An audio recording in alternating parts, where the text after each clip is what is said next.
Благодарам. Почитувани граѓани, почитувани колеги, денеска продолжуваме да разговараме за разрешувањето на министрите, но интересно е што овие двајца министри што овие денови ги разговараме, односно министерот за здравство, а сега и министерот за информатичко општество и администрација, се главна тема во општеството. Каде што имаме еден хибриден режим, хакирано и крахирано здравство и една киднапирана држава. И зашто е ова така?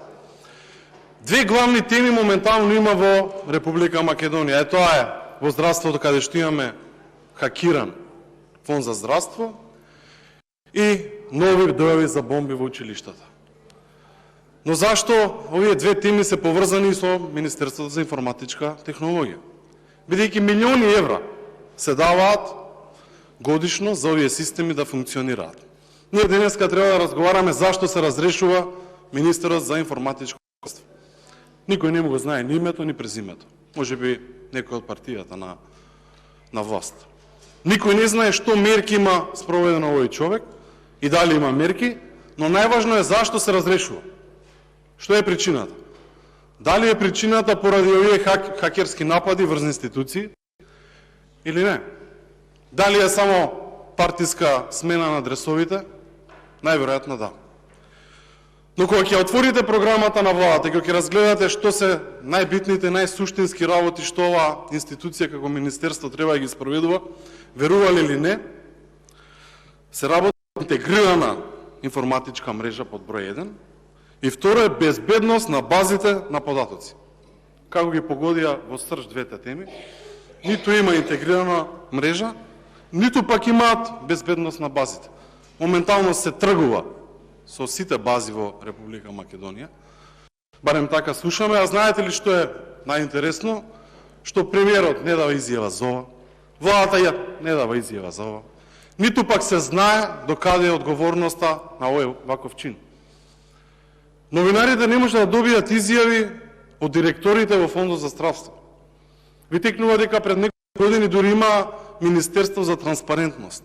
Изгледа го заборавија тоа министерство или беше само на хартија. Или се борија за транспарентност додека не седнат на овие столчиња. И сега каде е транспарентноста? Замислете, новинари не смеат да постават прашања. А јавноста не смее да има одговор што се случува во Фондот за здравство. Денеска слушаме дека најверојатно ќе се земат платите. Но со тие зборови најверојатно или ќе се земат платите, или ќе се направи нешто во државата, последните 7 години веќе ги слушаме. Но важно е од сето ова да има одговорност. И што прави најповиканиот Оливер Спасовски за ова? Да ги пронајде оние што ги хакираат системите, да ги пронајде оние што постојано во училиштата дојавуваат бомби. Ништо. Апсолутно ништо. Оливер Спасовски ви е главната алатка на зачување криминалот и корупцијата во Република Македонија. Човекот што единствена акција му е она ГТЦ, знаете, кога се копаа биткоини. Тоа е единствената акција, но и тогаш не се фати никој, односно не се знаеше што се прави таму, но може би во некои други институции, па под МВР се копаат биткоини. Тоа е вака околу информатичкиот дел на овие институции. Но се поставува прашањето дали секоја институција во Македонија е крахирана. Дали имаме безбедност во Република Македонија. Дали некој ќе одговара за овој скандал? Ова е еден од најголемите скандали што ја тресе Република Македонија. Дали господинот Ковачевски има морал да излезе и да ги разреши директорите во Фонд за здравство? Не знам. Дали они се криви? Никој не знае. Но дали треба да се има одговори? Да. И сега навистина сите би биле срекни доколку овој министер за здравство и овој за информатичко општество се разрешуваат поради овие скандали. Но не се разрешуваат поради тоа, се разрешуваат поради уште малце време да добија владата, да се ги сменат дресовите уште неколку партиски личности, односно да дојде нова партија на власт, каде што уште неколку месеци ќе обстанат на власт. Јас сакам лично да прашам и јавно. Дали видовме нешто подобро со менување на овие министри од претходниот период? Дали нешто видовме ви текнува на еден многу вака сериозен проект Ало Таравари? Сигурно ви текнува. Дали со овој нов министер нешто ќе се подобри или само оваа партија која влезе на власт ќе продолжи овој процес? Односно ќе има нов проект со некој ново име на некој министер? Дали гледате што се случува во здравството, дека здравството е на колапс?